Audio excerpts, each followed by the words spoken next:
Pacifica's draft constitution futurizes John Locke's political theory by embedding its core elements: natural rights, self-ownership, labor-based property acquisition, government by consent, and the right to revolution, into a high-tech, post-scarcity, cybernetic, open-source, and ecologically attuned framework while expanding and updating them for modern and speculative future conditions. A9D4D7E3D78B.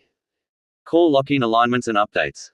Locke's second treatise grounds legitimate government in protecting natural rights, life, liberty, property, via a social contract based on consent. Individuals in the state of nature mix their labor with unowned resources to create private property, subject to limits, and people retain the right to resist or replace a government that becomes tyrannical. 65 C 559.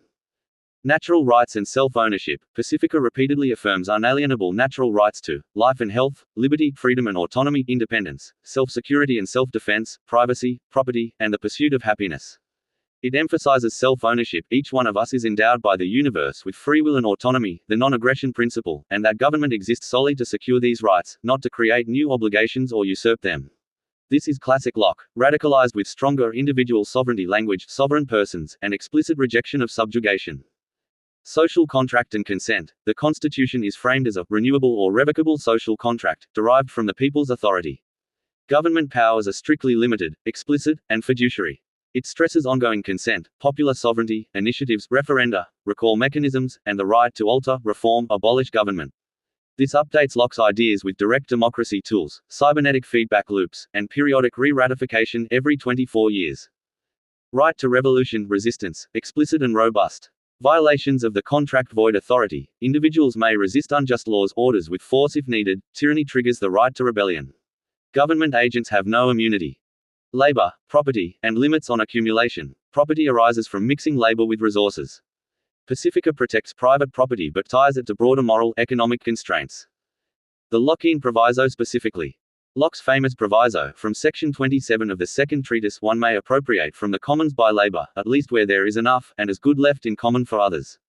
This prevents harm to latecomers and justifies original acquisition only if it doesn't worsen others' position relative to the commons baseline. 6 FF 9058 D4E16. Pacifica, post hoc futurizes this in several ways. Distributism and moral economy. It explicitly endorses widespread ownership of productive assets, small enterprise, local capital sovereignty, and diffusion of property to prevent concentration that leads to dependency or domination. Excessive accumulation is critiqued as risking non-domination and contradicting liberty. This echoes the proviso's spirit: no one left without enough and as good, but operationalizes it through policy favoring cooperatives, worker councils, subsidies for exemplary practices, and limits on rent seeking. Post-scarcity orientation. By aiming for post-scarcity via technology, open-source hardware, software, renewable resources, hemp, bamboo, etc., Department of Goods and Services, public co-op-like production, and integrity where voluntary, transparent remuneration, it seeks a world where the proviso is more easily satisfied because abundance reduces zero-sum conflicts over resources. Environmental and rights of nature. Strong protections for the environment, animals, and nature as a common inheritance. Appropriations must not harm the biome. This extends the proviso intergenerationally and ecologically, protect the natural wealth and heritage for ourselves and our posterity. Economic mechanisms. Membership fees from states capped, voluntary donations directed by citizens, emergency funds, investment trusts for solvency, no general taxation, abolished as plunder, and profit for public good, public enterprises.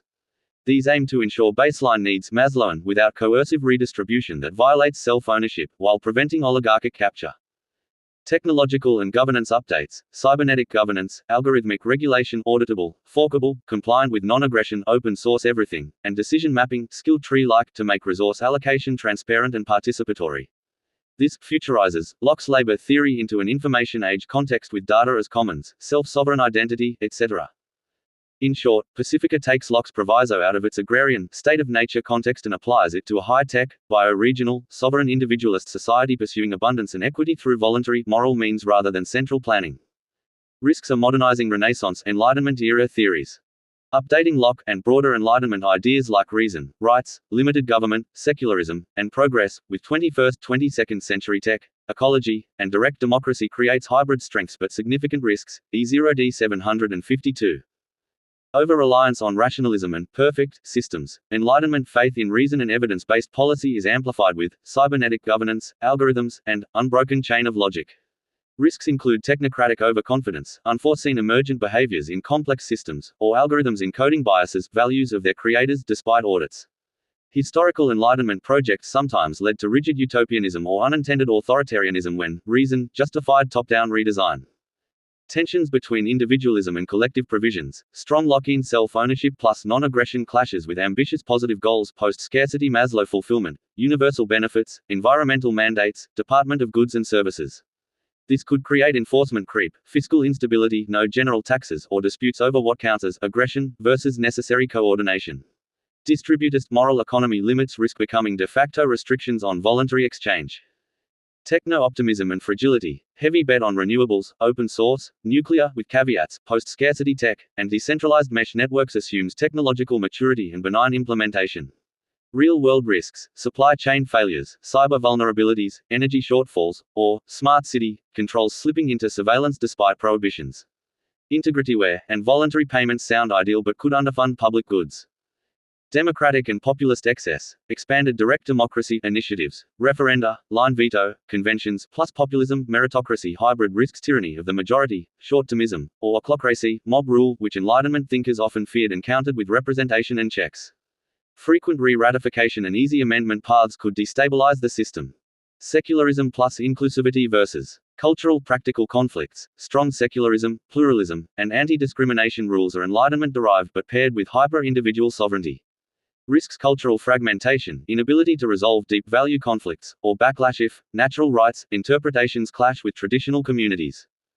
Revolutionary instability, emphasizing perpetual right to revolution and nullification is lock-in but, in a nuclear AI tech era, risks perpetual contestation, secession cascades, or civil conflict rather than stable reform.